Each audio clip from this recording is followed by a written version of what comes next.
Welcome to another episode of Upstate Archives. My name is Kristina. I'm a digital producer here at News 10, and each week I sit down with local experts to dive into the fascinating history of the Capital Region. This week I'm joined by a familiar face, Elizabeth Jakubowski from the New York State Library. You first joined me in December. We talked about the "'Twas the Night Before Christmas" poem that has its origins in Troy, which is one of my favorite episodes that I've done so far. It was so interesting. So thank you so much for joining me again. Oh, I'm happy to be back. Thank you so much for having me. Of course. And I'm actually really excited about this week's episode, too. I'm a bit of a baker and a cook at home. Okay. And this week, as you know, we're talking about what's, I think, donned as the first American cookbook. Is that right? Well, it's the first cookbook published by an American in America for an American audience. So there's some caveats there. Other things had been published before, but this one's special. Yeah, so perfect. So tell me a little bit about it. Give us a little bit of an introduction to what this book is, who it's by, just a little bit of some details. Well, that's a big ask. So American Cookery by Amelia Simmons was first published, well, the first edition was published in Hartford, Connecticut in 1796.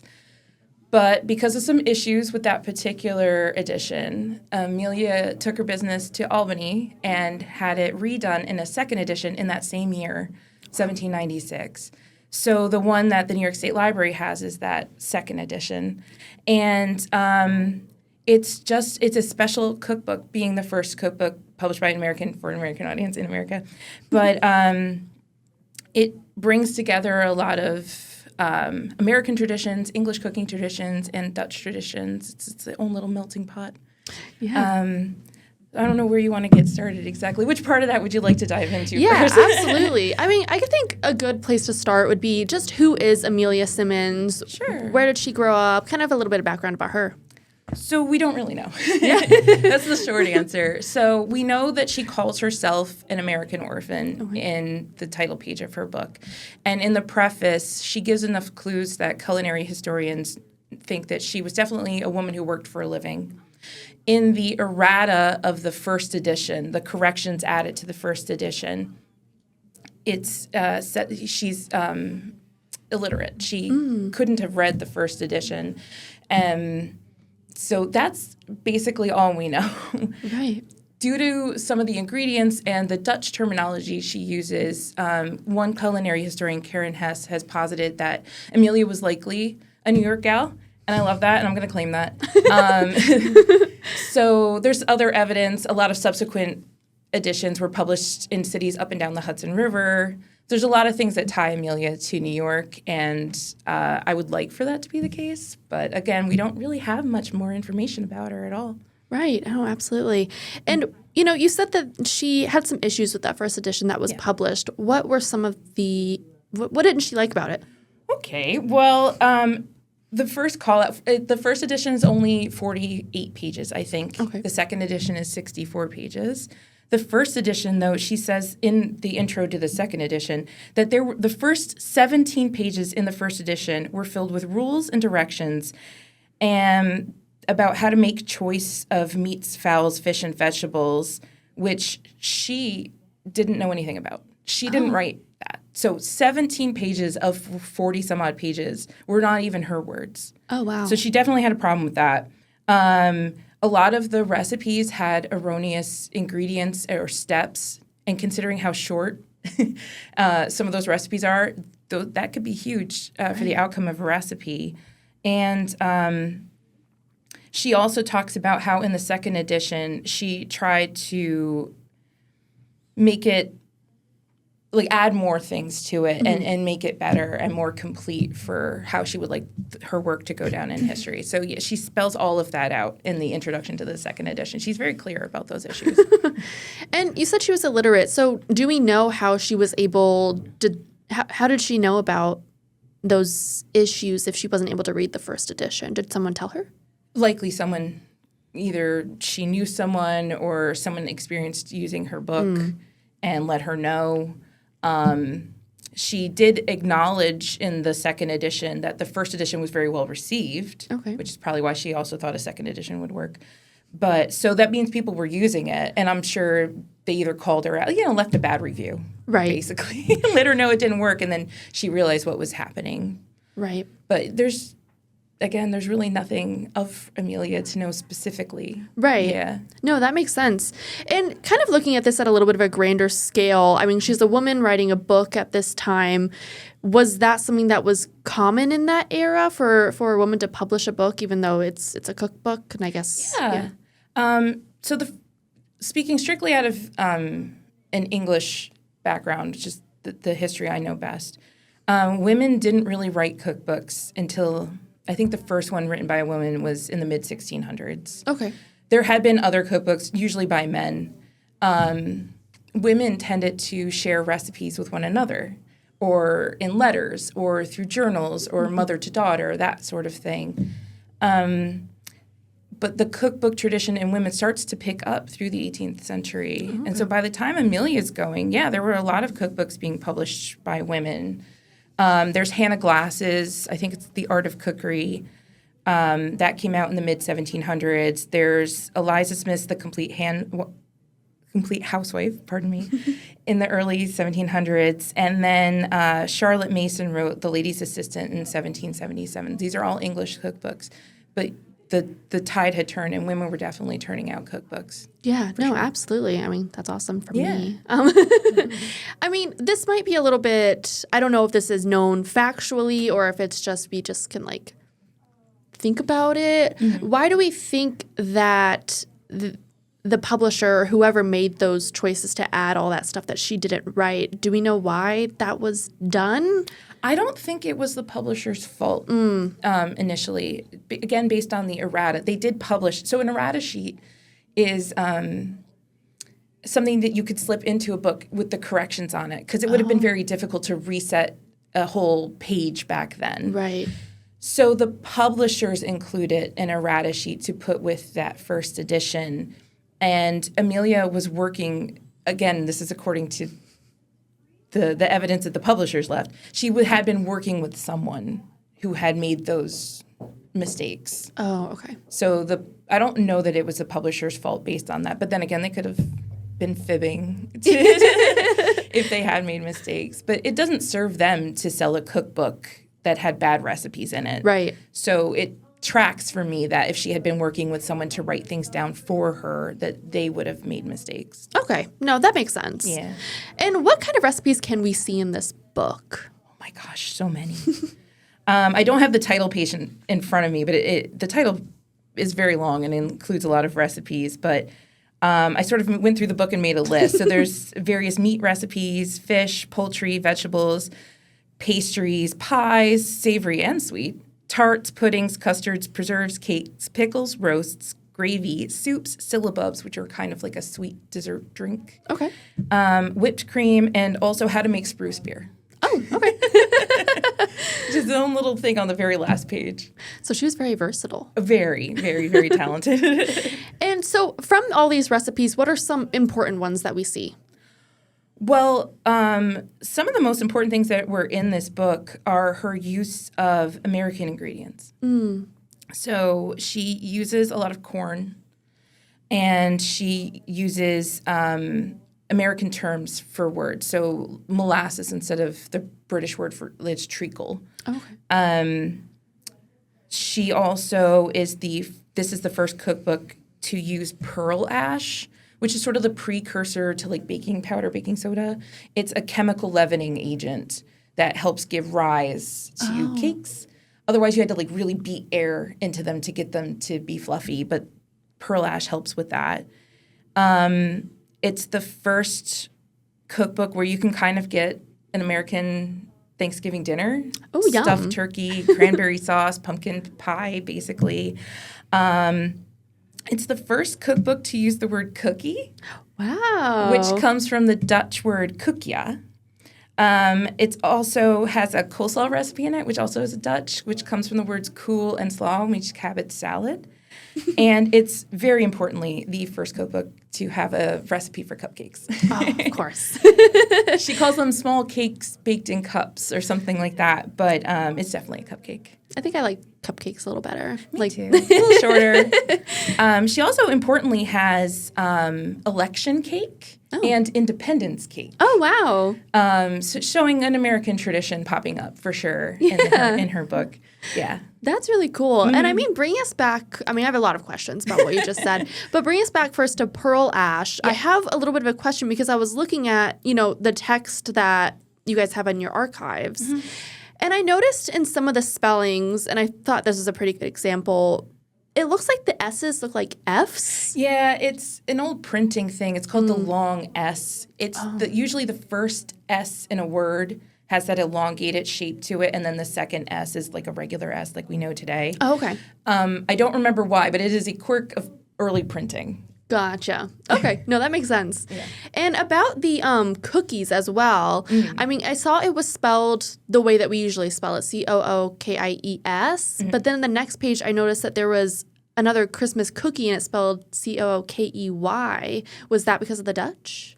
No, I think it was because standardized spelling didn't exist back then. It was a bit of a free reign. You can kind of do what you want it to do. Before spell check.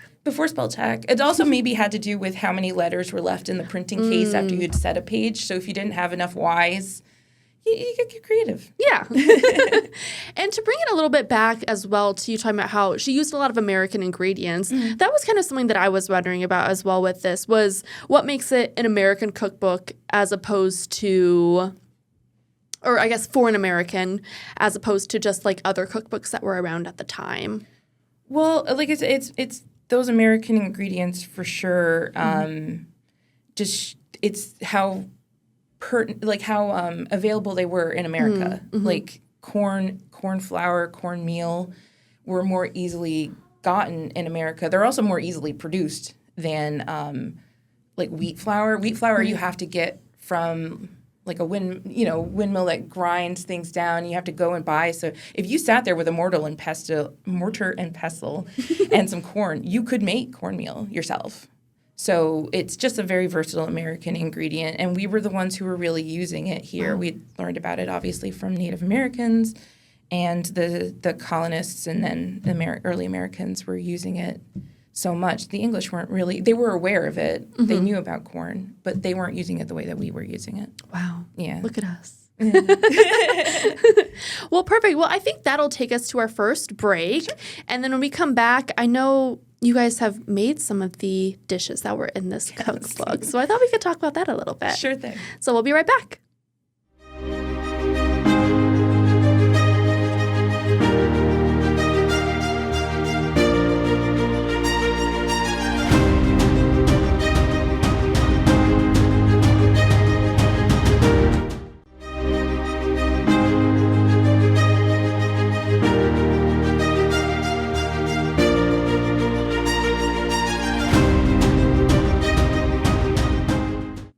Hello, welcome back to Upstate Archives. I've been joined by Elizabeth Jakubowski to talk about American Cookery, a very influential cookbook that has some of its origins here in the Capital Region.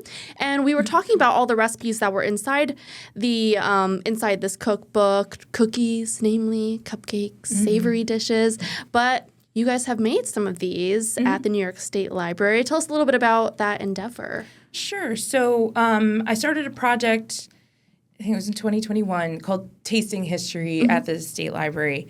And it was me and a small group of colleagues, and we decided that instead of just looking at the recipes in our collections, we should try making them. So we've done 5 different series, I think I've called them, of that. Most of them are available on our Instagram account. You can kind of see those. The latest one is available on the State Library's blog, which is right on our website if you want to check that out. But the 4th one we did was American Cookery. It was the most challenging one because most of the recipes assume a knowledge that we no longer have. They're also very brief. And some of them have ingredients that were harder for us to source. But it's a fun endeavor, and it definitely taught us a lot about trying to make these recipes and then getting to taste them and what it tasted like and your expectations with modern connotations of those recipes versus what you were actually getting out of this cookbook. Right. It was a lot of fun. And what ingredients were the most difficult for you guys to find? The one that really stands out is rose water. It's not common in Western cooking anymore, but it was a very common flavorant back then because vanilla wasn't commercially viable until the 1830s. So before that, rose water and orange flower water were really used. But thankfully, it's available in like any place that does like Turkish or Middle Eastern shops, and there's a lot of them in the capital region, thank goodness. And so folks were able to source it at those shops. So we were able to find it, but it was interesting. Yeah, for sure. I can only imagine. Yeah. And, I mean, tell us a little bit about the specific dishes that you made. I have some photos here. Yes. What is this? So that is the one I made, actually. So that is pumpkin pudding. Okay. She spells it P-O-M. But it's essentially pumpkin pie. So it's a pudding was a custard. Okay. And pumpkin pie is a custard pie. Right. And I picked it because I have a solid pumpkin pie recipe, and I wanted to see how this stacked against it. And honestly, the only major difference was she used molasses and I would have used white sugar. Oh, okay. So just different sweeteners. So it had a deeper flavor, but the consistency of it was very similar. A lot of people liked it. I didn't actually care for it myself, but I'm not a huge molasses person. But it was good. It was definitely really, really good. People should try it if you're looking for something out of here to make. Was it easy to make for you? Like, how was her recipe for this experience? Oh, I was just winging it. She doesn't really list a lot. I think she lists the amount of eggs that you're meant to use, but everything else was based on my own experience cooking pumpkin pie, which is actually, funnily enough, what the cooks back then would have been drawing on themselves as their own experiences making things, but just her quirks added to it. Right. Yeah. That's really interesting. Yeah. I mean, the fact that, if I were to make it, I probably would have no idea what's going on because I've never made a pumpkin pie. Oh, it's not hard. You should try it. And then what is this one here? This one also looks really good. So that's a flour pudding. Flour, not like blooming flour, but like cooking flour. Okay. And it's another pudding or custard. This thing was delicious. I know it doesn't look delicious, but it was very sweet and cinnamony.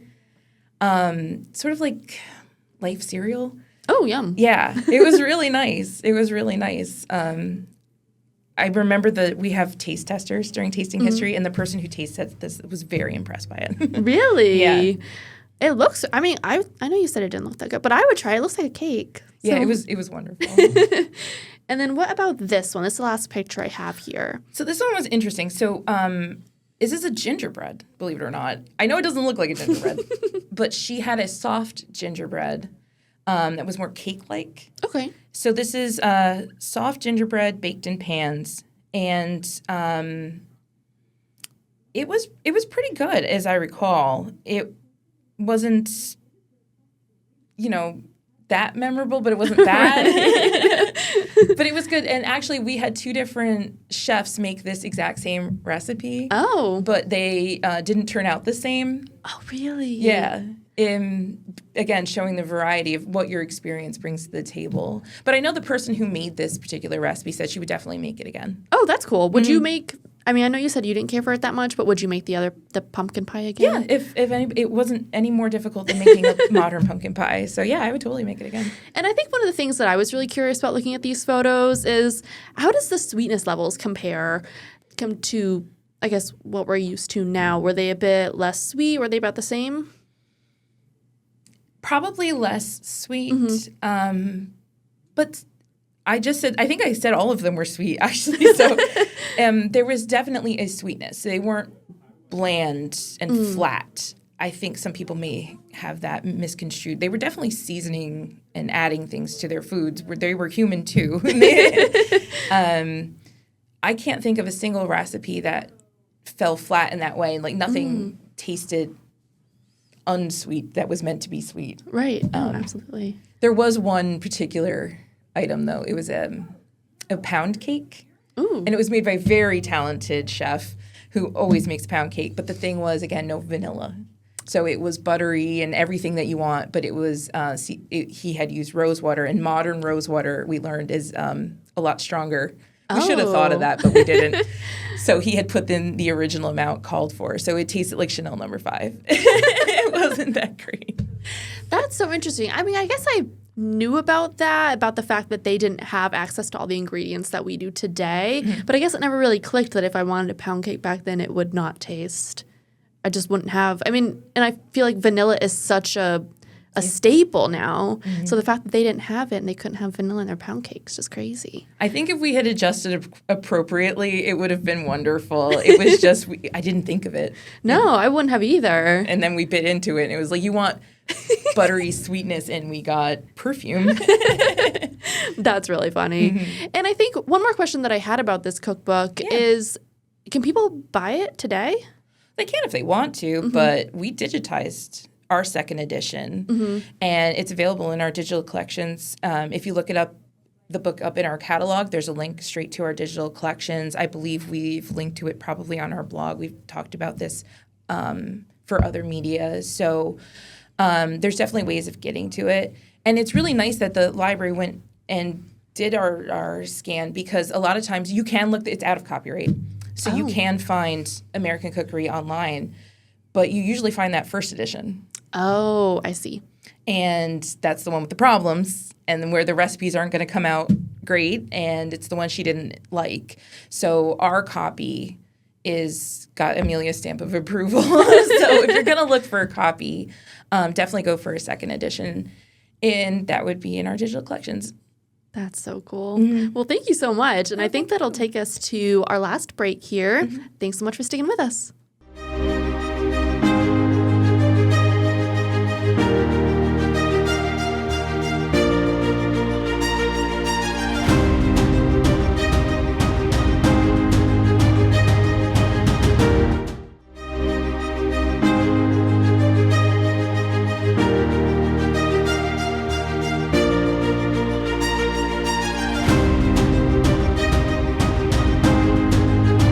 Hello and welcome back to Upstate Archives. I've been joined by one familiar face today, Elizabeth Jakubowski from the New York State Library, but this whole time I was also hiding another familiar face, Lauren Moore, who is also from the New York State Library. Just tell us a little bit about, you wanted to join today, talk a little bit about personal history at the library. What exactly is that? Yeah, the New York State Library launched a service called the Personal History Initiative. And the intention of it is to collect people's stories from across the state. We do a really great job at the State Library of collecting New York's histories and preserving books and other materials, but we also want to make sure that we're actively collecting the stories and histories of New Yorkers today. And that's what this tool is meant to do. Yeah. And there's a really wonderful cooking connection. Okay. Yeah, so we launched just recently a personal history call for stories and recipes from families' own personal collections. So we, listening to Elizabeth today talking about this cookbook that was at the start of American Cookery. It's so wonderful to think about the ways that history connects to people's families today. And I've been thinking about how many wonderful recipes my family's collected and those that connect to that history and those that have veered off. So and every time we talk about cooking to anyone, they all have their own personal connections to it. So we want to give people a place to share their family recipes, their family stories around cooking, their family photos of food. There's a home for it all on our website, and then we'll preserve it and make it part of New York's history in perpetuity. Oh, that's so cool. I mean, is there like a time, like an era that you're hoping for? Like, is it up until 2000 or something? No, we'll take anything. I was sharing it with some of my friends, and they were, they found these little index cards that their grandmothers had written with a special cookie recipe that they couldn't find anywhere else. That's the kind of stuff we want. That's so cool. And sorry, I completely blanked on what I was going to say. And then how long are these submissions open for you guys? It's open for as long as people are interested. Perfect. The call will be open, and you'll see there's many other prompts too. So that we would love to have people's historical photos, things they found in their attic, stories they want to tell about their current community, their current family, their current passions and interests. There are a number of prompts on the website, so there's room for every story. That's so cool. And have you got any really interesting submissions so far? It started as during COVID, and it was really interesting to see how people chose to document their experiences in lockdown or their experiences seeing the world from this new perspective. And that's actually, that was the impetus for this program, but we realized it didn't stop there, that was just the beginning. That's so cool. I always love things like that. Just like you said, cooking is just so ingrained in human nature and just such a good way to like share culture and traditions. And so that's really cool. And just to be clear, people who want to submit can just go on the New York State website or New York State Library website, correct? Yeah, exactly. Visit the website of the New York State Library. There's a post right on top of our website that will link you to this newest initiative around family recipes. But once you're there, you can feel free to explore and submit whatever is important that you want to make sure is preserved as part of New York's history. Perfect. Oh, I might have to submit something. I don't know. Yeah. I'll look. Well, perfect. Well, thank you both so much for joining me today. It was such a pleasure to have you both back. I'm sure at some point you'll be back here for a third time, and I'm excited for that. Yeah, sounds great. Yeah, we have so many stories to tell, too. Absolutely. And thank you all so much for joining us on another episode of Upstate Archives. See you next week.